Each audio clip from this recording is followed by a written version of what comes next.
Doctor Bhati, public health expert हैं आप। हमारा देश पब्लिक हेल्थ से जूझ रहा है, उसकी अपनी परेशानियां हैं।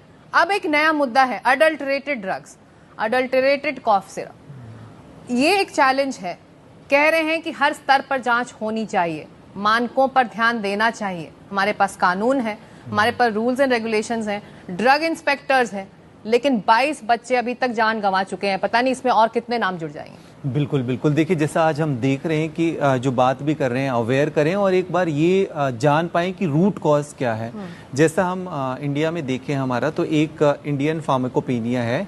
सेंट्रल से जो भी दिशा निर्देश बनते हैं, गाइडलाइंस बनती है, स्टेट फिर वहाँ पर रेगुलेटरी बॉडीज़ होती है, उनको इम्प्लीमेंट करते हैं। जैसा अभी हम बात कर रहे थे कि हर स्तर पर चेक होता है। हर स्तर पर हमने एक किया कि आपका जो रॉ मटेरियल आ रहा है, रॉ मटेरियल को आपने टेस्ट किया। अब दवा के अंदर भी क्या हुआ, एपीआई हो गया, एडिटिव्स हो गया, सॉल्वेंट हो गया। तो अब जो एक्चुअल में दवा है उसकी कुछ परसेंटेज है, पर गड़बड़ कहाँ पर होती है? ज़्यादातर एपीआईज में आपके जो सॉल्वेंट हो गया और अदर जो उसमें चीज़ें एडिटिव इस्तेमाल की जाती है वहाँ पर।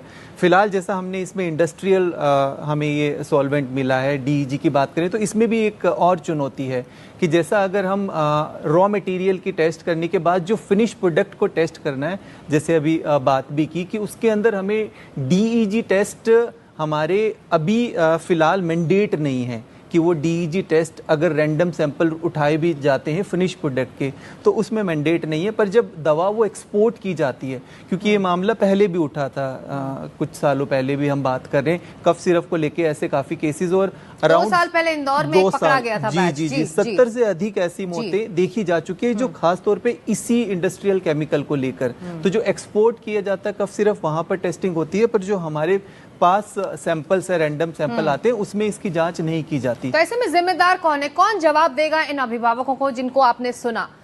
वो तो इन मासूमों को अस्पताल ले गए थे कि वो बेहतर हो सके, लेकिन उसके बाद तो उनकी हालत बिगड़ती गई ना। तो इनके लिए इंसाफ कहां से मिलेगा? कौन जिम्मेदार है इसके लिए? अभी देखिए, जैसे फिलहाल हमने इस कंपनी के बारे में भी देखा कि वहां पर किस तरह से कितनी अभी कमियां मिली है। जो हम जीएमपी की बात करते हैं, गुड मैन्युफैक्चरिंग प्रैक्टिसेस वगैरह, तो उसके अंदर भी कितनी खामियां मिली है।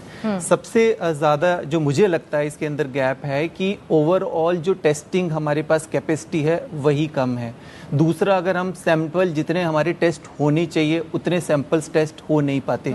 तो रेगुलेटरी मैकेनिज्म को मुझे लगता है जब तक और रोबस्ट नहीं करेंगे तब तक इस तरह की चुनौतियां, क्योंकि अभी देखिए जो मार्केट में सर्कुलेट हो रही थी जो सिरप, उनमें से भी हम बहुत सारी अभी रिकवर नहीं कर पा रहे। काफी सारी सिरप नहीं रिकवर, अभी भी मार्केट में होगी, फार्मेसीज में होगी। जी, तो मुझे लगता है कि वो रेगुलेटरी मैकेनिज्म को और रोबस्ट, और दूसरा सर्विलेंस सिस्टम को, कि जैसे हम 9 सितंबर की ये बात कर रहे हैं, फिर उसके बाद वो टेस्टिंग प्रक्रिया कितनी लंबी रही, कि वो सैंपल कितने टाइम के बाद पहुंचा, फिर रिपोर्ट कितने टाइम के बाद आई, फिर इस तरह के जो एडवर्स इवेंट है वो कितने जल्दी रिपोर्ट हो रहे हैं आपके।